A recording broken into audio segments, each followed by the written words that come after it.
Today's guest, Iyanla Vanzant. What I call myself, I am a spiritual technician. Anything that has to do with your spirit, your soul, and your mind. Is there a secret, in your opinion, to overcoming hardships and coming out on the other side? Well, the first secret is don't call them hardships. My grandmother told me when I started talking about spirit and meditating, she said, "Oh, you're going straight to hell." So you know what I did? I went out and bought a beautiful dress. So when I get there, I'll be fly.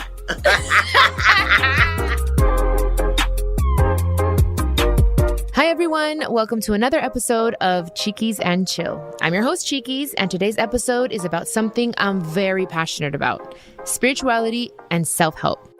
And our guest today is someone who has been working in this space and helping people for a very long time. So let's jump right into this episode of Chiquis and Chill.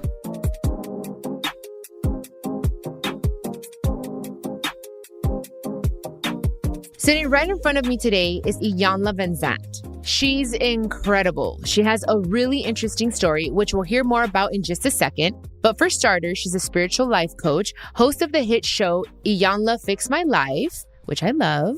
She's a New York Times bestselling author, and she even has her own podcast. It's called The R Spot.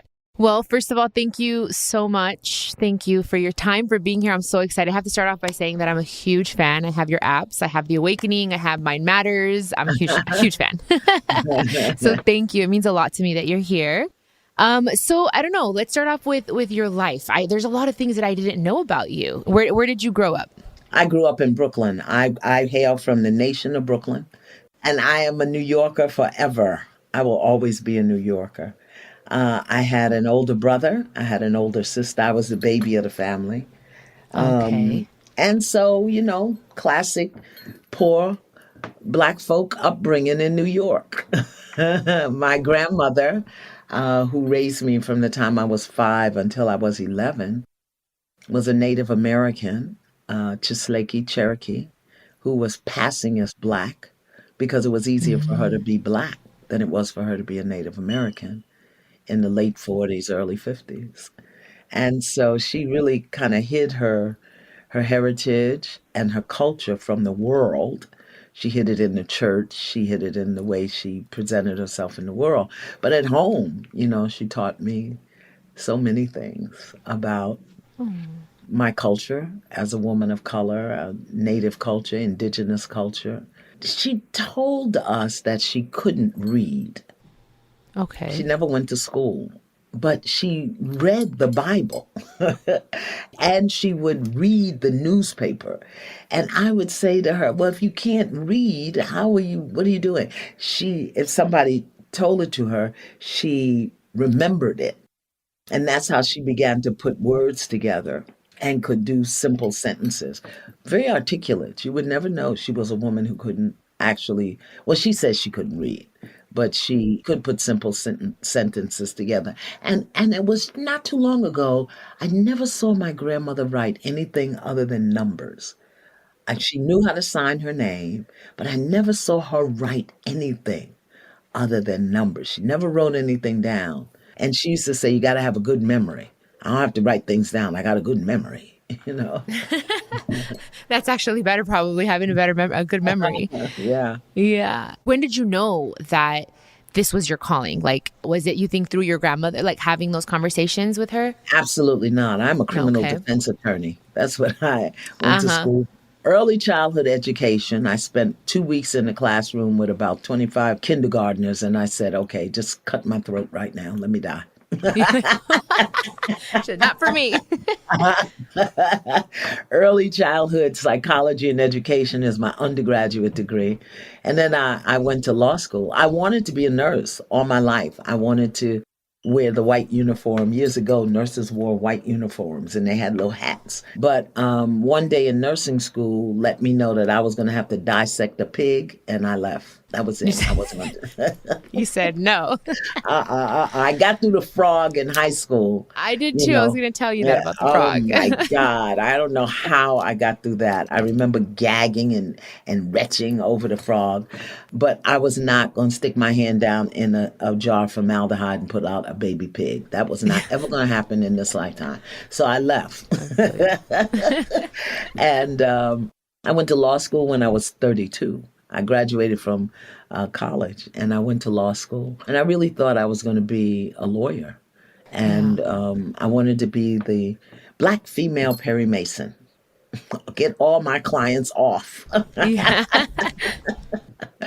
And as a criminal defense attorney, you spend a lot of time in jail. So, because that's where your clients are. Yeah. And since I had never been arrested, I figured, why am I in jail every day? Yeah. And so I left and had no clue what I was going to do. It just kind of unfolded as I was collecting unemployment. And a friend of mine asked me to come in. Would I be willing to teach life skills to women who were being transitioned off of public assistance, which is exactly what happened to me. So I went in and I started teaching life skills. And my first book, Tapping the Power Within, is the workbook that I wrote for the women that I was teaching life skills to. And one step at a time, it just kind of unfolded. I mean, what do I do? What do I call what I do? What do I do that I would have to look for it at a career fair? Yeah. I don't know.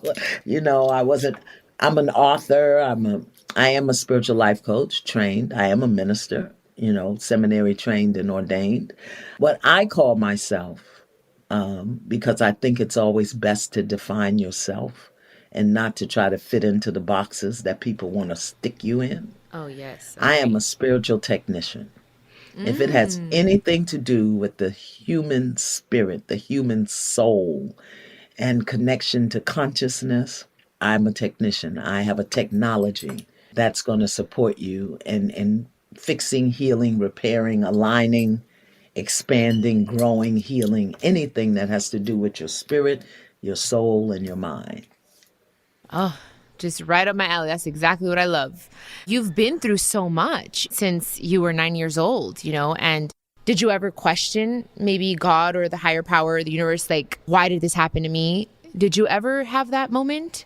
No, I didn't. That's great. I didn't even know. I was raped at 9. I didn't know it was called rape until I was 30. Oh, wow. I didn't even know. I didn't know it had never happened. I had never seen it. Nobody ever talked about it. As indigenous culture, you don't talk about things like that. Exactly. And in the black culture too, you don't talk about it. That's why so many girls and boys or young women and young men suffer, because this thing has happened and it's horrible and they don't feel free to talk about it. So it becomes repetitive. That wasn't my case. It happened one time. I told, and the results of me telling about it were almost worse than if I hadn't said anything, because the results were he called me a liar and nothing else was ever done. Nothing. Oh, man. So I grew up believing that it's okay for people to treat me badly. What happens to me doesn't matter. I'm not important. And so those were lessons that I had to unlearn in my life. And I didn't even, because nothing was ever said. And they don't do, in my era, they didn't do sex education. So I was like 30 years old looking at a TV show and I said, well, that happened to me. Oh my God, I was raped. I didn't know. Oh, wow. I didn't know that's what you called it. So as I said, I wanted to be a nurse. Nursing is a healing profession. Yeah. Nurses take care of you when you're sick, when you're not well. And that's what I do. I just, instead of doing it to your body, I do it for your soul and your mind. That's what I love. And you never held any resentment or anything? Like, did you ever feel you had to forgive that person, or it was just kind of like a out of sight, out of mind situation? By the time I realized that that was not a normal thing to happen, I had to forgive myself for everything that I told myself about it. I'm not important. What happens to me doesn't matter. It's okay for people to treat me badly. I can't talk about the things that hurt me. I mean, I did that to myself. Nobody told me anything. So by the time I understood the power of forgiveness and what forgiveness was all about, it wasn't even about forgiving him. Plus, he was dead. I was alive and I was suffering. And that's what I wanted to heal up. That's what I always say. Forgiveness is a gift for yourself. Yeah. It gives you, like the wings to fly and to soar is how I feel. I was actually sexually abused by my father. My dad never admitted to it. He never asked for forgiveness. For a long time, I wanted to hear it. I wanted to hear, yes, I did it. You're not a liar. I'm sorry. He's in jail. He's going to be there for another, 17 years or something like that. But now I'm like, you know what? Because of that, the same thing. I would think I was dirty. I'm not worthy. So many things that happen or I thought. And yeah, at the end of the day, it's like, I'm going to forgive you. And I'm also forgive myself for thinking those things and thinking that the things that you said were correct, that I was a liar, so. Right. Anywho, do you feel that everything happens for a reason? Oh, absolutely. I don't feel that. That's universal law, cause and effect. Yeah. I think one of the hardest concepts for people to get is that, we come here and that part of us that is alive, that soul, knows what you need to learn, unlearn, what you need to do, not do, knows your purpose, knows your everything. And we're so busy out in the world till we don't go in. Right. One of the reasons I can work with almost anybody around anything is because I've been through most of it. So I'm not teaching you from theory and pragmatism. I'm teaching you from experience. And I continue to take it deeper and deeper. Everything is exactly as it needs to be. A Course in Miracles teaches that all things are lessons that God would have us learn. So we're always learning, always learning. Once you get that, it gets exciting. Well, my husband left me. Well, what am I learning today? Uh-huh. Yeah, it's true. Oh, my eye fell out. Oh, what am I learning about this? Yeah, that's what I always tell people. I'm like, you know what? You're in a tight situation. You can't see the light at the end of the tunnel, but it's kind of like exactly that. Like you're going through that to learn something about yourself, about the situation. So, okay, I'm good. I think I'm on the right track.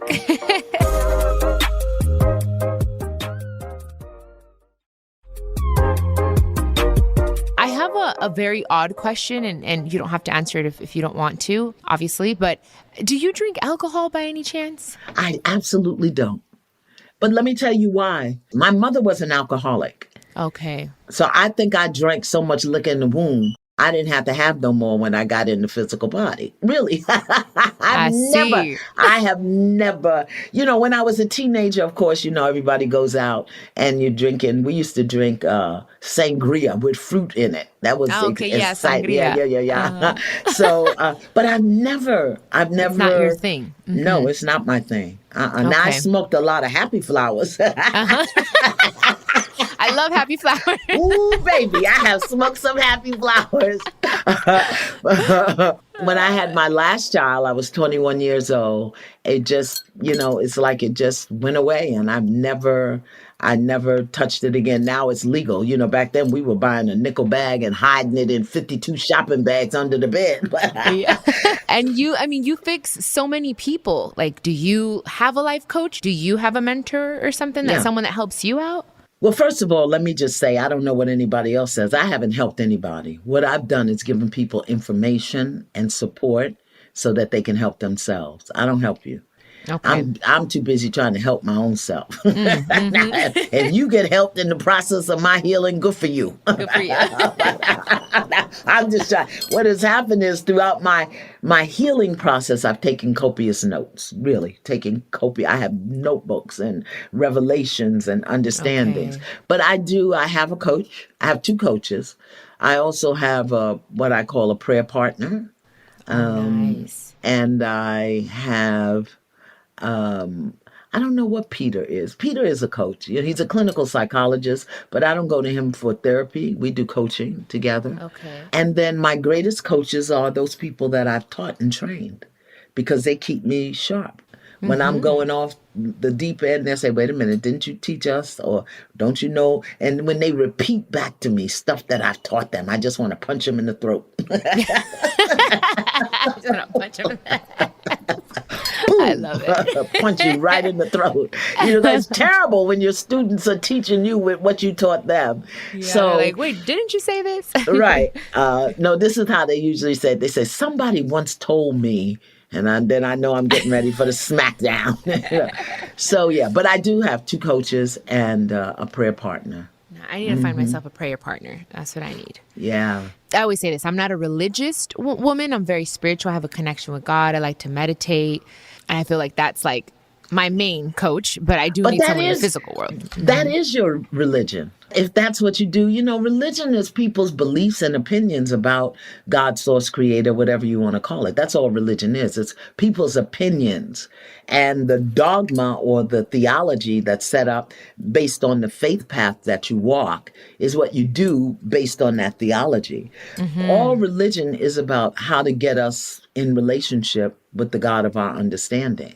So if meditation, yoga, for some people it's Tai Chi, if that is what gets you in connection with the creator of your understanding, then that is your religion. I want people to really get clear about that and stop saying, I'm not religious, but I'm spiritual. I meditate. Well, then you're religious. Then I'm religious, yes. My religion is called love and faith. Right. Okay. Religion, Yeah, the greatest, okay. love, the greatest religion that there is.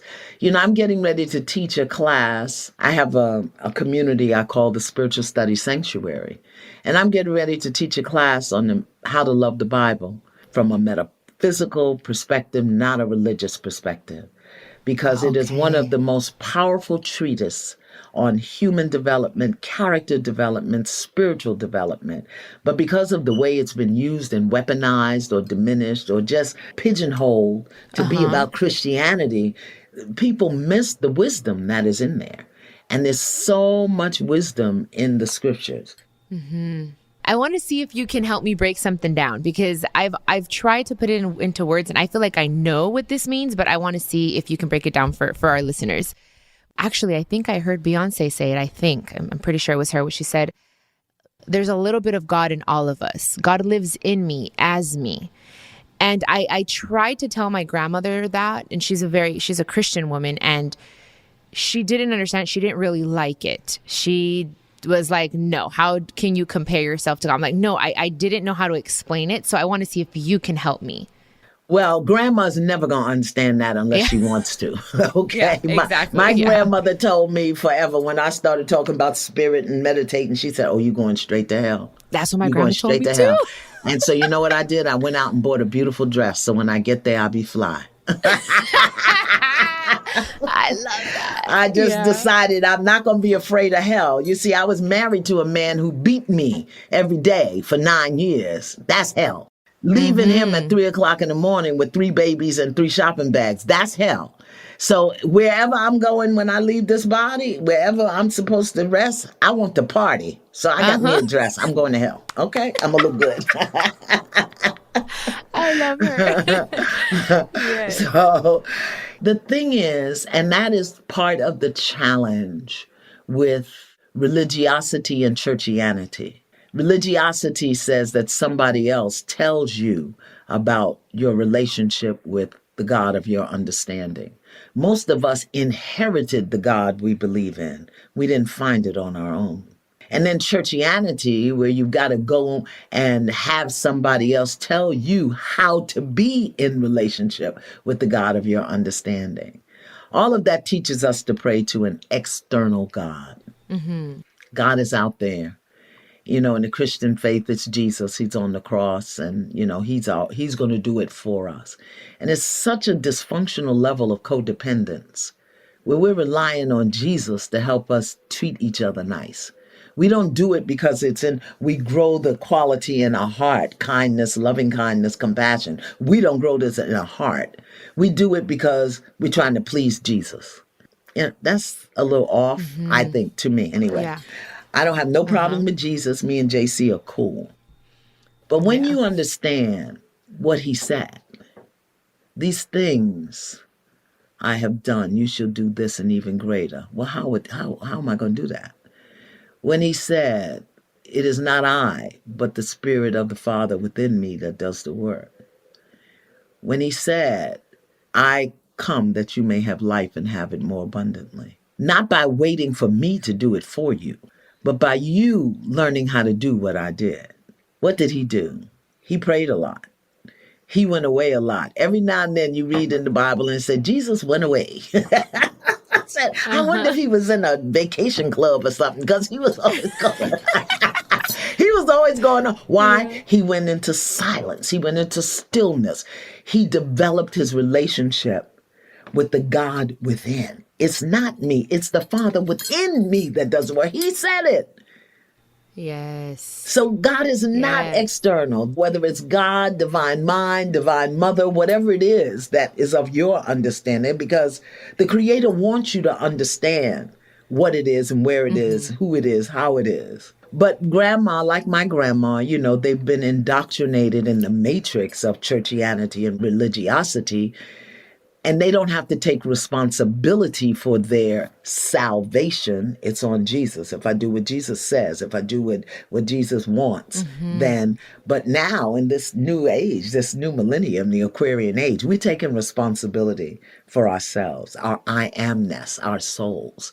And we don't want to pray to an outside God that's not satisfying us anymore, because we're a different breed in this era.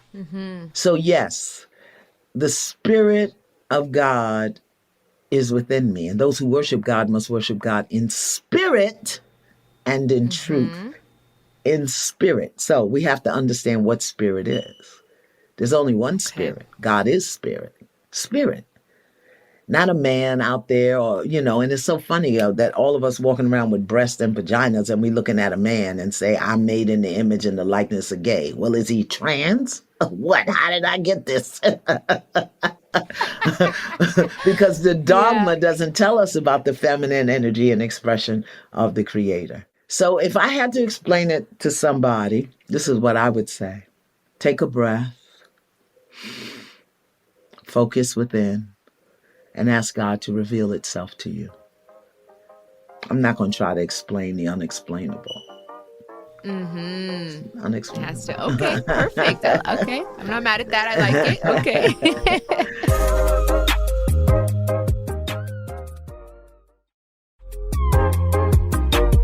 What's the secret, or is there a secret, in your opinion, to overcoming hardships and coming out on the other side? Well, the first secret is don't call them hardships. Go back to what we were saying earlier, which is, okay, what am I learning here? Recently I have, all these modern fandangle doolies. So I have a geothermal heating system so that my house is heated from the warmth of the earth, not from oil or electricity or whatever. And my geothermal heating system went out. The coils went out and whatever. So we're talking about digging down 20 feet in the earth, and that's quite expensive. Well, the day after the geothermal system went out, my stovetop cook thing went out. My stove just wouldn't cook. It wouldn't do nothing. So it's one thing right after the other, one thing right after the other. And the good news is I can buy a stovetop and I can put the geothermal system on a payment plan, and pay it off, and whatever. But not to look at that as trials and difficulties and to say, okay, God, how are we going to get this done? This is quite interesting. So what am I learning? I'm learning trust. I'm learning patience, because at the same time, I went to Chipotle to get my grandson some tacos. And I'm standing in the line, and I get to the cash register, and the lady says, he paid for your food. I go to the supermarket, to the Starbucks, and I'm standing in line. I get to the register, and she says, you're good. I said, what do you mean you're good? She said, the lady back there paid for your drink. Oh, my goodness. I went to the market yesterday, and I'm standing in line, and the gentleman in front of me, he says, can I pay for what you're getting? I was buying a pretzel from the Amish market. And I said, but I don't even know what I'm getting yet. He said, that's okay. He said, I'm going to give her $20. Get what you want. And then he says to the woman, you keep whatever's left. I was getting a $3 pretzel. And so she got a $17 tip from him buying me a pretzel, So yeah, the heating system's broke, and I don't have a stove, and, it's very annoying and blah, blah, blah. But somebody I don't know bought me a pretzel. A Starbucks, and paid for my tacos in Chipotle. Look at God. Okay. Wow, look at God. And I got your back. Boo. I got your back. I got your back. Right. We got this. Let me handle this. Yes. But if we go into breakdown and hysteria and whining and complaining, that energy in and of itself creates more problems than the original problem. Here's what they taught me. When I say they, I did my master's degree in spiritual psychology at the University of Santa Monica. And I was taught this: how you handle the issue is the issue. But here's the real thing: how you handle yourself as you handle the issue is the real issue. Ooh. How you I felt handle that. yourself. How am I being with myself? How am I speaking to myself? How am I talking to myself? What am I thinking about myself? What am I telling myself? How I handle myself as I handle the issue is the real issue. So, yeah, it's important. Yeah. Well, I feel like I've learned so much. I'm assuming the listeners as well. But are there any tips that you have that can, I don't know, I mean, you've given us so many, but something that you feel in your heart right now to tell the listeners, something that, I mean, I'm sure is going to help them. Well, I think that the universe is saying it to us. It said it to us in 2020, 2021. Go home. Go home. Be still. We are so busy between the technology and running up and down the roads, running out, and be still. Go home. And home is where the heart is. And for me, that says, what brings you joy? One of my coaches said something to me about 2 weeks ago that I'm still working on. I had to clutch my pearls. I clutched my pearls so tight I almost choked myself to death. He said, okay, so you're doing all of that for my ministry. You're teaching this and you're doing this and that. What is the ministry doing for you? What? Oh my So gosh. I would say to people to be real clear about what you're giving out and what you're getting back. Oh my God, yeah. Because we'll spend so much time preoccupying ourselves with what we have to do for the job and the this and the that. But what is that thing bringing back to you? Is it bringing anything home to you?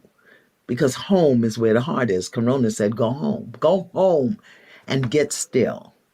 Wow. So if you want to know what all of this giving out you're doing, get still and see what you're getting back. And what I realized was my ministry wasn't doing nothing for me but giving me some more work to do. So I had to say, wait a minute, hold up. I got to restructure this.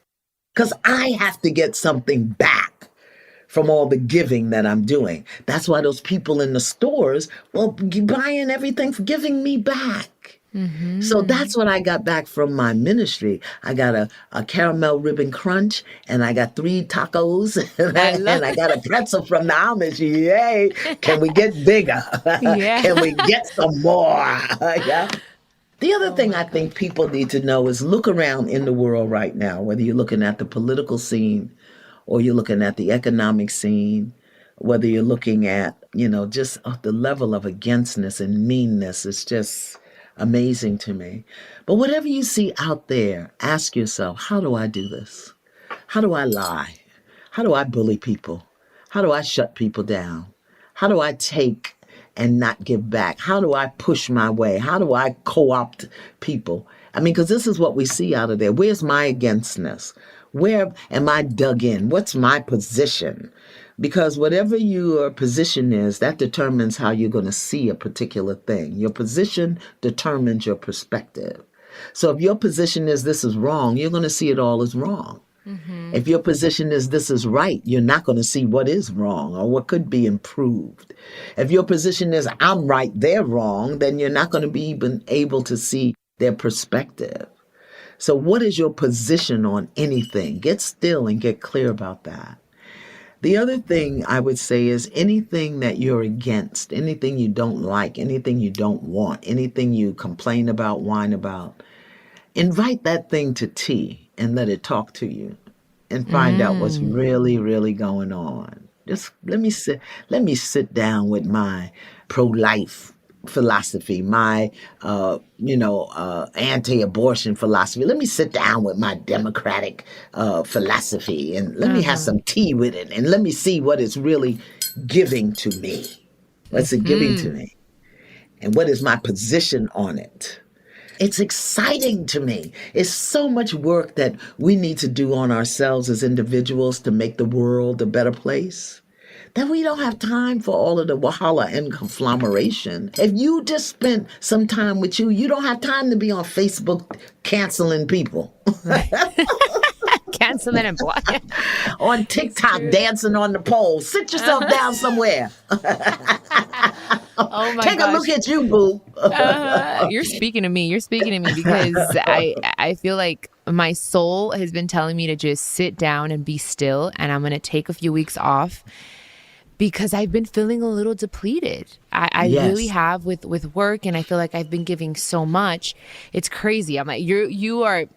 God is speaking to me through you right now. Now, before I forget, the R Spot, talk to me about it. That's your podcast. What? Oh, yes. Listen, I used to do the R Spot every Tuesday on YouTube, where I would go in and answer people's questions about relationships. Because the truth is, relationships are our salvation. We're in relationship with everything. You're in relationship with people. You're in relationship with work. You're in relationship with the environment. You're in relationship with money. You are in relationship with everything. And a lot of the challenges that I see or have encountered in my work with people over these 35 years is that we have very dysfunctional relationships. We have dysfunctional relationships with people, with our lovers, with our kids, with our money, with the world, with God. We have dysfunctional relationships. So the R Spot is that place where we come to talk about relationships, all kinds of relationships. I don't care what it is. So because what I learned for myself in my own dysfunction was I meant good, but I simply didn't have tools and skills. I didn't. I watched a womanizing father and an emotionally unavailable father and a broken, wounded grandmother raise me, with no, I don't even know what. I think most of the time I was the healthiest one in the house. Wow. And then I went into a family environment with a domestic violence and an alcoholic uncle. That's the one who raped me, and silent, dysfunctional aunt who I could go on and on. But I didn't know anything about relationships other than they were supposed to make me feel good. I like you, you like me, we do the wild thing, we smoke a little happy flowers, and then we pay the rent. Okay, you gonna pay the light bill? Wow. We just talked about happy flowers and rent. We didn't talk about raising kids and light bill and spiritual belief. All of it, it's just crazy. So my intention, because I think intention is the greatest tool we can have, is to support people in developing the skills and the tools required to build healthy, fulfilling, lasting, loving relationships in every area of their life. Somebody accused me of something the other day. They said, well, you call so-and-so a B. I said, no, not me.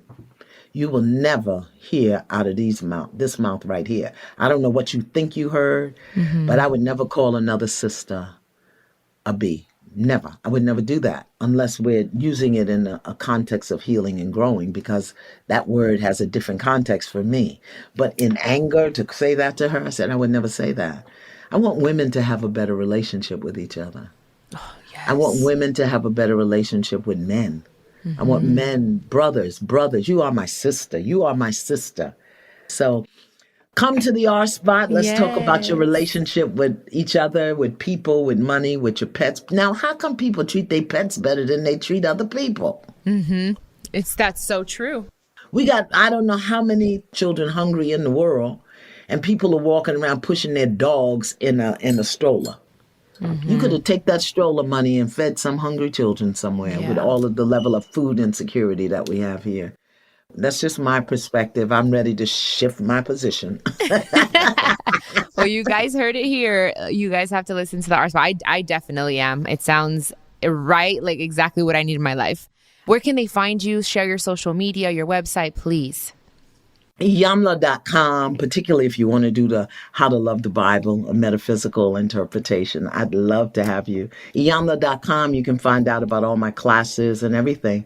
Then I have Masterpiece Body Therapy, which is a line of natural body products made with herbs, oils, and African black soap, so that as you clean your body, you clear your energy, because everything is energy. Right. Ooh. And you can hear the R Spot on iHeartRadio, Shondaland Media, Spotify, wherever you get your podcast. Just put my name in, spell it right, Iyanla, because if not, you're going to get Isaac. I don't know. When people spell my name wrong, what comes up is Isaac.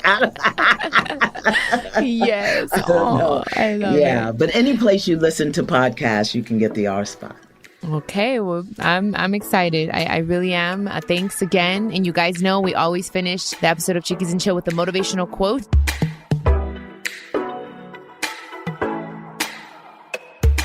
Today's quote is, "You can't go back and change the beginning, but you can start where you are and change the ending."